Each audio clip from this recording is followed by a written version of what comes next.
Apa kabar sahabat Garuda?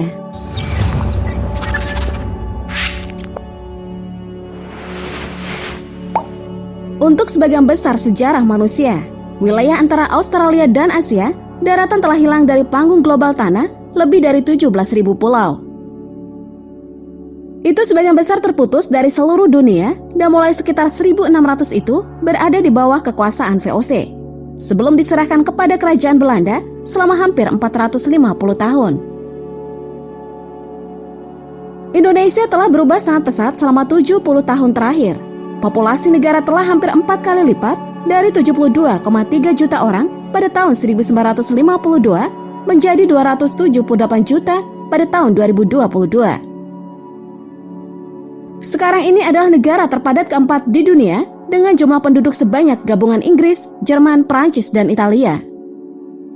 Sementara itu ekonomi Indonesia juga telah meroket selama 30 tahun terakhir. PDB oleh keseimbangan kemampuan berbelanja memiliki lebih dari 5 kali lipat dari 617 miliar dolar Amerika Serikat pada tahun 1991 menjadi 3,5 triliun pada tahun 2021. Indonesia juga menjadikannya ekonomi terbesar ke-7 di dunia.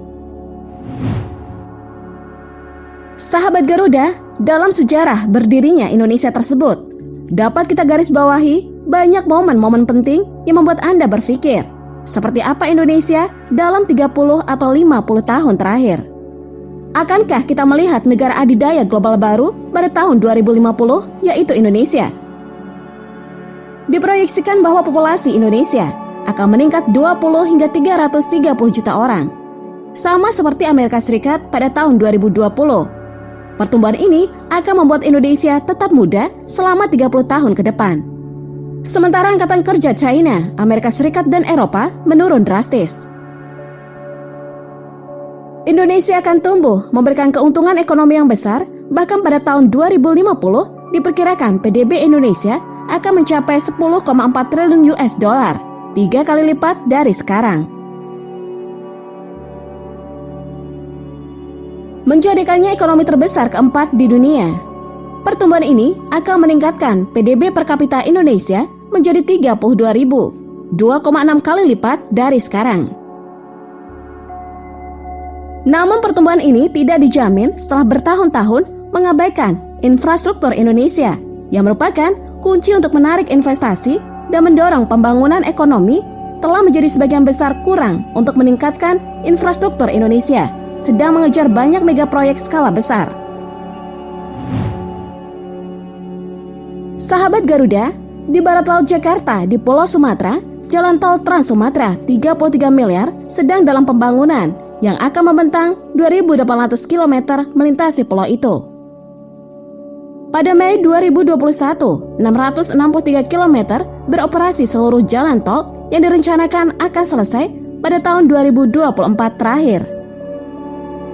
Dalam waktu dekat, Indonesia berencana untuk mengejar banyak mega proyek, termasuk 21 gigawatt listrik terbaru. Tanaman pada tahun 2030 dan jembatan antara Batam dan Pulau Bintan yang dekat dengan Singapura. Lebih jauh ke masa depan, jembatan 15 miliar dolar antara Sumatera dan Jawa, bandara multimiliar baru dekat Medan dan Jakarta. Kereta api lintas Sumatera juga dapat dibangun. Indonesia memiliki beberapa keunggulan utama yang akan membantu mengangkatnya ke status negara adidaya. Yang pertama, berlimpah di sumber daya alam seperti tembaga emas, minyak, dan gas alam yang akan mendorong perekonomiannya. Pada Desember tahun 1941, terus terang andai kata Jepang tidak menyerang Pearl Harbor, Amerika kemungkinan tidak akan membom Hiroshima dan Nagasaki. Pada dasarnya, tidak ada ancaman serangan asing karena Indonesia ini secara historis memiliki militer yang relatif sensitif yang berfokus pada pertahanan. Namun masih merupakan kekuatan terkuat di Asia Tenggara dan terkuat ke-15 di dunia.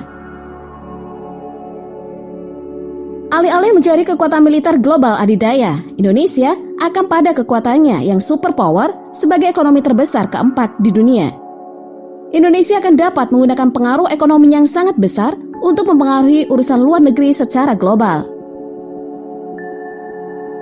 Indonesia akan memiliki pengaruh yang sangat besar terhadap negara-negara tetangganya, meskipun kebangkitan Indonesia ke pengaruh global tidak akan datang tanpa tantangannya saat ini. Indonesia memiliki banyak masalah internal yang menghambat perkembangannya, sistem pendidikan yang kurang, dan korupsi. Namun masalah yang paling mengancam dalam jangka panjang dari semuanya adalah perubahan iklim eksternal.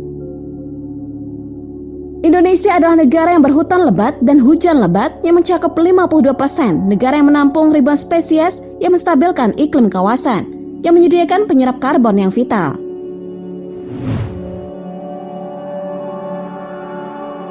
Sahabat Garuda, Indonesia harus mampu menghindari konflik internal yang dapat mengganggu persatuan bangsa. Bukan waktunya lagi Indonesia berlarut-larut dalam konflik antar suku, ras, dan agama.